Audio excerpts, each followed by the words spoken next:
Bueno, pues vamos a charlar. Esta mañana, como les decía, con María Cuartero. Ella es profesora catedrática de la Universidad Católica, responsable de la Unidad de Investigación de Sensores Químicos. Doctora María, bienvenida a los estudios de Onda Regional. Buenos días, muchas gracias por Buenos recibirme. días. Estábamos repasando un poco la biografía y es una biografía de contrastes, la de María Cuartero, porque estábamos comentando ahora anecdóticamente eso de ser dama de honor en el bando de la Huerta, que no fue, una de la reina de la Huerta. Fue pregonera el año pasado de las fiestas de Molina, también de Molina de Segura, laurel del Colegio de Periodistas en el año 2024. Pero digo que es de contrastes porque esto, que forma parte de la biografía de María, también tiene que incluir la cantidad de galardones y de reconocimientos internacionales que en este caso como investigadora en tu campo, en ese campo de, corrígeme, de la electroquímica, y lo he dicho bien, sí, perfecto. Pues ha llegado no solamente en el ámbito nacional, como decimos, sino también en el ámbito internacional. Investigadora, ha pasado por Suiza, por Suecia, es reconocida como una de las mayores expertas con mayor reputación en España, también en Europa, en ese campo, en el campo de la electroquímica, también de la química analítica y de los sensores químicos. ¿Cómo fue la experiencia en el extranjero, María? Bueno, ¿y por qué volver, no? Sí. Porque dicen, hombre, exportamos investigadores, España los forma, luego se van por ahí, luego no vuelven, algunos sí. Sí, es mucha controversia ahí y depende también mucho de tu perspectiva de futuro y de lo que quieres hacer. Yo cuando hice el doctorado, y yo creo que también es que todos los españoles que nos vamos fuera siempre tenemos en el corazoncito el volver. ¿No? Sí, es más una cosa personal más que profesional. Yo creo, aunque luego ya cuando estás fuera y te estableces a nivel personal, pues a veces no vuelves. Es lo que pasa. Bueno, yo cuando hice el doctorado tenía claro que quería ver otro grupo de investigación, otras universidades, otros países. Quería formarme o intentar formarme con los mejores, tener posibilidad de estar en las mejores universidades, nutrirme de todo eso y después si tenía posibilidad de volver a España, pues y en concreto a Murcia, que es mi casa, mi tierra, pues volver. Y en cuanto terminé el doctorado, bueno, unos meses antes me fui a hacer una entrevista a Suiza, a Ginebra, por una plaza de postdoc que estaba abierta. Nada, me cogieron ya a los 15 días de leer mi tesis, allá que me fui con mi maleta a Ginebra. Y ahí estuve 4 años en el que yo pensaba que era el mejor grupo que hacía electroquímica. De hecho, es que cuando empecé a hacer la tesis le decía a mi director, que era Joaquín Ortuño, así un poco de broma, le decía, yo me tendré que ir a hacer un postdoc con este señor, Eric Baker, digo, porque como me sé todo lo que ha hecho, me he leído todos sus artículos, todo, digo, yo creo que me toca irme con él. ¿Y lo conseguiste? Sí, lo decía así un poco de broma, pero al final en un congreso lo conocí, hice el contacto y cuando abrieron esa plaza y me fui ahí, hice la entrevista y me quedé. Estuve 3 años y medio ahí y solicité un proyecto personal Marie Curie a nivel europeo, también es un proyecto postdoc para el KTH, que es el Royal Institute of Technology en Suecia, y entonces después me fui a Suecia con ese proyecto Marie Curie.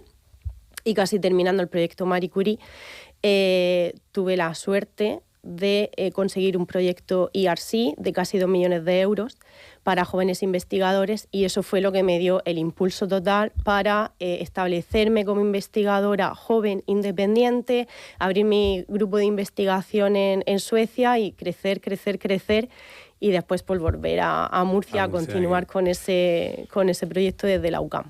En la presentación de la web, en la UCAM, hay un eslogan de Marie Curie, precisamente, sí. que dices que la ciencia es bella. ¿Por qué eliges esa cita de Marie Curie? Bueno, yo para empezar es que es Marie Curie y no podría elegir otra cita de otra persona que no fuera ella, porque para mí es un referente. He leído varios libros también de su vida y me parece fascinante el cómo ya ella tenía que luchar contra el mundo científico de entonces para hacerse su hueco y ser reconocida por sus logros y los avances científicos que estaba haciendo.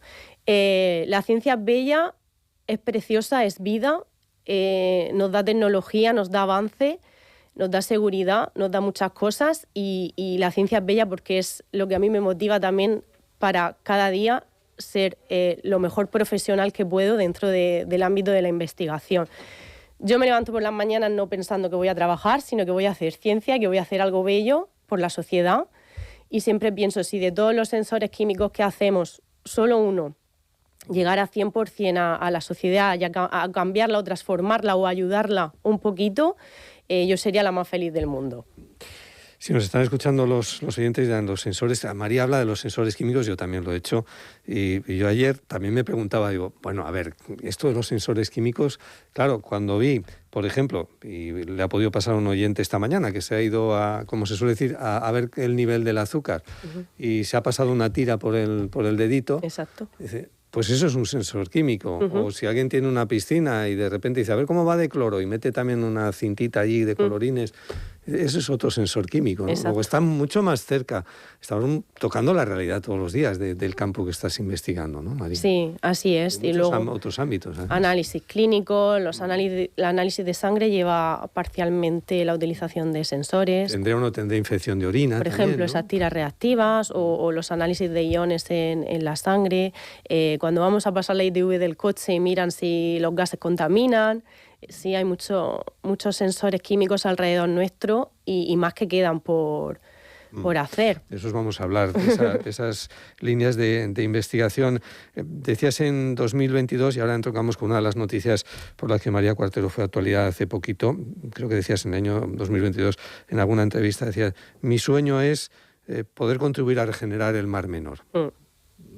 No sé si lo has conseguido, pero has puesto un granito de arena. Cuéntanos, a través de los sensores químicos, qué es lo que tu departamento, en este caso que tú lideras, vais a hacer en el Mar Menor. Estamos intentando poner el granito de arena. Sí, esto tiene un poco de historia, ¿no? Ya cuando estamos en Suiza, participo en un proyecto europeo que va sobre eutroficación de distintos recursos hídricos en Europa y en conexión con el Mediterráneo, y entonces ahí empezamos a ver cómo deberían de ser los sensores químicos que ayudaran tanto a controlar, regenerar como a prevenir esos procesos de eutroficación.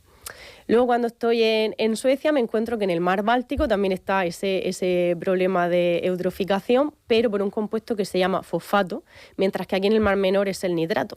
Entonces, allí en Suecia trabajo en otro proyecto europeo que va de medir fosfato en el agua del mar Báltico y también en los procesos de biorremediación que están haciendo para regenerar el mar Báltico. Y claro, cuando yo en 2022 vengo a la región de Murcia, pues una de las cosas que ya pongo sobre la mesa es, ojo, nosotros podemos medir nitrato, y el nitrato es el mayor problema que tenemos hoy día en el Mar Menor. No solo el que va llegando o el que llegará, pero también durante los procesos de biorremediación o de regeneración que estéis implementando. Para saber si son eficaces o no. Exacto. O sea, tú controlas la concentración de nitrato, mientras se están haciendo esos procesos tiene que bajar. Claro. Entonces, una de las primeras actuaciones que hacemos viene de la mano de la Fundación Estrella de Levante, que le presentamos el proyecto y nos ha ayudado con un proyecto, una financiación de 3 años, en la cual hemos contratado a un estudiante de doctorado que se llama Virginia y está haciendo la tesis en cómo medir nitrato en la desembocadura de la Rambla del Albujón, que es la principal entrada de nitratos al Mar Menor. Con esa tecnología base también presentamos esto a la Conserjería de Universidad, es un nombre muy largo. Pero, sí, Conserjería de Medio Ambiente, Universidad de Mar Menor. Algunos dejamos por el camino. Lo importante ahí es Mar Menor. Sí. Y entonces lo que estamos haciendo ahora con ellos, que hemos empezado en diciembre, es transformar un poquito esa tecnología de detección de nitrato que tenemos para hacerla que sea factible en cualquier tipo de agua, sea más salina o menos, instalarlo, acoplarlo a plataformas de detección que ya tienen en la conserjería, como por ejemplo son unos sensores piezoeléctricos que tienen ya implantados tanto en la Rambla del Albujón como en el canal D7. Y ese es el proyecto que hemos arrancado pues hace un mes, que también hemos contratado a un estudiante predoctoral, va a hacer su tesis en eso, entonces vamos a transformar esa tecnología para las distintas necesidades que se tiene en la región en tema de nitrato y Mar Menor. ¿Eso va a ser colocando algún aparato nuevo? O... Pues de momento con la Fundación Estrella de Levante hemos desarrollado una boya que flota y entonces tiene ahí el sensor y ahora estamos trabajando en que la boya sea autónoma,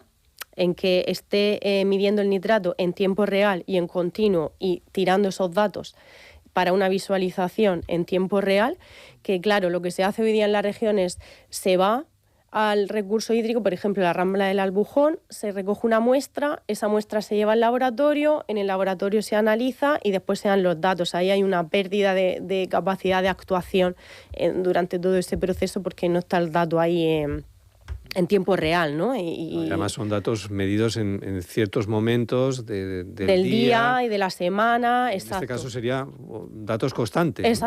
Exactamente. Y además la tecnología es tan barata porque usamos impresoras 3D que lo puedes poner en muchos sitios. Puedes generar como un mapa de todas las conexiones hídricas de la región con el Mar Menor.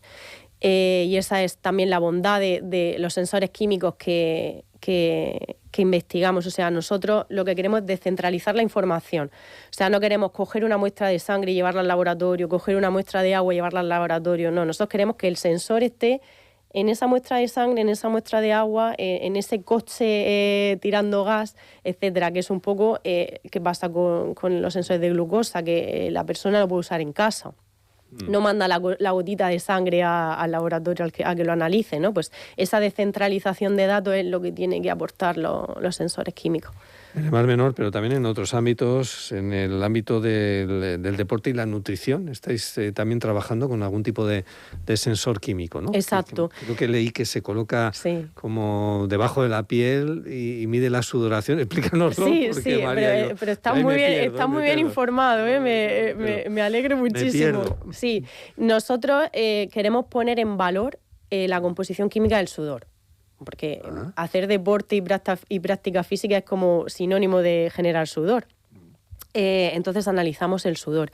Y el parche o el sensor va encima de la piel, te lo colocas encima de la piel y conforme empiezas a sudar va pasando en continuo por los sensores y se va regenerando el sudor y entonces te va midiendo en tiempo real, que es la composición química y los biomarcadores que tienes en el sudor, pues glucosa, lactato, iones. ¿Qué nos dice eso? Pues por ejemplo, si el deportista está deshidratado y tiene que hidratarse, si va a estar en estado de fatiga, si se está forzando mucho en el rendimiento y se va a agotar antes de lo que debería de agotarse, etcétera. Y ese es uno de los sensores, de hecho, el del sensor de lactato de los que tenemos más desarrollado. Y antes de llegar a Murcia hicimos una empresa en Bélgica, que de hecho también forma parte de la Unión Europea porque fue un proyecto el cual financió la Unión Europea. Y si todo va bien, en un par de meses estarán estos sensores ya a la venta. Lo están usando diferentes deportistas y diferentes asociaciones y dando feedback de cómo funciona y estamos con los últimos ajustes aquí y allá.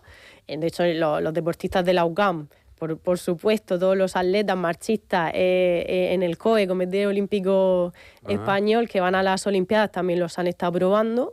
Una de las veces que vinieron a conocer la tecnología, tuvimos la suerte de salir en el Marca con estos sensores de lactato.